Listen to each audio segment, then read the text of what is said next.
Magandang umaga po at live mula dito sa Pag-asa Weather Forecasting Center. Narito nang lagay ng ating panahon ngayong araw nga ng Martes, July 15, 2025.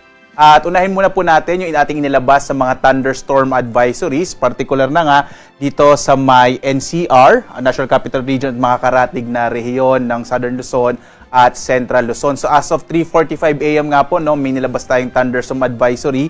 Makararanas po ng mga pag-ulan, pagkulog, partikular sa Zambales, Bataan, Cavite at kasama yung Metro Manila na maaaring magtagal ng 1 hanggang 2 oras. So bandang alas 6 na umaga po ay ina-expect natin na mawawala na itong mga thunderstorms na nararanasan sa may bahagi ng Bataan, Zambales, Cavite at Metro Manila. Muli po inaanyayahan namin kayo na bisitahin itong panahon.gov.ph kung saan nga inilalabas natin yung mga thunderstorm advisories, mga rainfall information sa iba't ibang regional offices ng Pag-asa sa buong bansa. At sa ating latest satellite images naman, makikita natin ang patuloy na epekto ng southwest monsoon o habagat, partikular na sa malaking bahagi ng ating bansa. Inaasahan pa rin natin ngayong araw malaking tsansa ng maulap na kalangitan na may mga pag-ulan sa malaking bahagi ng Kabisayaan at ng Mindanao at gayon din sa may bahagi ng Mimaropa. Makikita po natin dito naman sa may area ng Luzon, walang masyadong kaulapan na makikita po. So generally fair weather sa malaking bahagi ng Luzon, yung Northern Luzon, Central Luzon kasama yung Metro Manila at lalabing bahagi ng Southern Luzon. Samantala, makikita din natin na meron pong bagyo sa labas ng Philippine Area of Responsibility. Mahigit almost 2,000 kilometers po ito east-northeast na extreme Northern Luzon. Hindi naman ito inasang papasok ng Philippine Area of Responsibility at papalayo na to sa ating bansa. Ang minomonitor po natin ay meron pong mga cloud cluster o kumpol ng kaulapan dito sa may silangang bahagi ng Visayas at Mindanao. At posible po ngayong araw o bukas ay may mabuong low pressure area. So i-monitor po natin yan at tumutok po sa mga latest update ng Pag-asa. At inaasahan nga natin kung mabuo man yung low pressure area, may potential din to na maging bagyo sa mga susunod na araw. At magdadala ng pag-ulan kasama yung habagat, yung epekto ng habagat sa malaking bahagi ng Luzon, ng Visayas at gayon din dito sa ilang bahagi ng Mindanao. Ngayong araw, inaasahan natin ang malaking tsansa ng mga pag-ulan sa may bahagi ng Occidental Mindoro kasama yung Romblon, dulot ng southwest monsoon o habagat. Habang ang malaking bahagi naman ng Luzon ay makararanas pa rin ng mga isolated o pulupulong pag-ulan, pagkilat, pagkulog sa hapon hanggang sa gabi. Generally, fair weather po sa malaking bahagi ng Luzon, lalo na sa may Northern and Central Luzon. So kung nais nyo pong magpatayo ng inyong mga sinampay, posible po ngayong araw yon.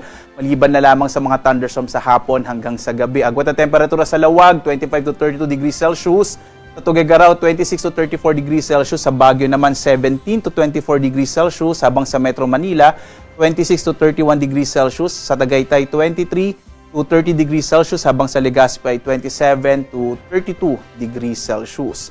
Dito naman sa Palawan, Visayas at Mindanao, inaasahan natin ang malaking tsansa ng mga pag-ulan sa Palawan, dulot ng hanging habagat. Agwat ang temperatura sa Kalayaan Islands, 25 to 31 degrees Celsius. Sa Puerto Princesa, 25 to 31 degrees Celsius. Malaki rin yung tsansa ng mga pag-ulan sa may bahagi ng Western Visayas, Central Visayas at Negros Island Region, dulot din ng southwest monsoon at maging sa may Southern Leyte. Agwat ang temperatura naman natin dito sa may bahagi ng Iloilo ay 25 to 32 degrees Celsius. Sa Metro Cebu naman 26 to 31 degrees Celsius. Habang mga isolated rains naman ang mararanasan sa nalabing bahagi ng Eastern Visayas at ang agwat ng temperatura sa Tacloban ay nasa 26 to 32 degrees Celsius. Sa bahagi naman po ng Mindanao, malaking bahagi ng Mindanao ay makararanas sa mga pag-ulan dulot ng hanging habagat, partikular na yung Zamboanga Peninsula, Northern Mindanao, Caraga at Davao Region. Habang ang nalalabing bahagi ng Mindanao, yung Barm at Soxargen ay makararanas sa mga isolated o pulupulong pag-ulan, pagkilat, pagkulog dulot ng mga thunderstorms. Agwat ang temperatura sa Zamboanga ay 24 to 32 degrees Celsius. Sa Cagayan de Oro naman 23 to 31 degrees Celsius, habang sa Davao ay 25 to 32 degrees Celsius. Sa lagay naman ng ating karagatan, wala po tayong nakataas na gale warning kaya maaring pumalaot yung mga sasakyang pandagat at mga bangka sa mga baybayin ng ating bansa. Bagamat mag-ingat po kapag may mga thunderstorm, kung minsan nagpapalakas siya ng alon ng karagatan. Kaya iba yung pag-iingat po, lalong-lalo na yung mga maliliit na mga bangka at maliliit na mga sasakyang pandagat. Ito po yung ating inaasahan naman na magiging lagay ng panahon sa susunod na 4 na araw. Makikita po natin bukas nga, posibleng may mabuong low pressure area either tonight or today or tomorrow. At patuloy nating aasahan ng mga pag-ulan sa malaking bahagi po ng Visayas at Mindanao at gayon din sa may area ng western section ng Southern Luzon. Pagdating ng Thursday at Friday, towards the end of the week po hanggang Sabado, malaki yung chance na magiging maulan, particular na nga dito sa Luzon at sa Visayas at ilang bahagi ng Mindanao dahil nga sa posibleng panagsamang epekto ng southwest monsoon at yung potential na low pressure area. So mga kababayan, posible po towards the end of the week pa ay magiging maulan po sa malaking bahagi ng ating bansa. Kaya tumutok po sa mga update ng Pag-asa sapagkat posible pa rin naman po itong magbago. So magbibigay po tayo ng update sa mga susunod po na araw. Samantala, ang araw natin ay sisikat ganap na 5:35 na umaga at lulubog, ganap na 6:30 ng gabi.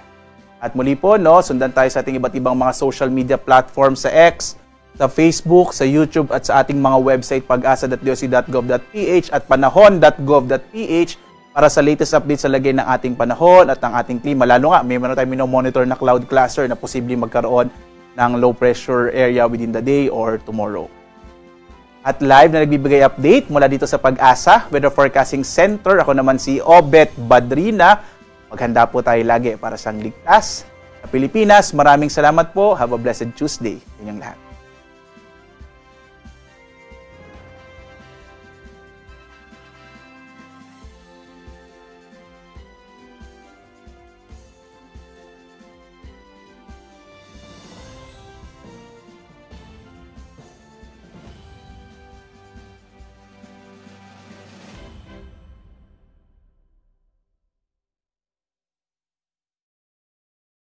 Sa muli, maraming salamat sa inyong panonood at pakikinig. Once again, El Maestro. See you on my next vlog. Bye-bye!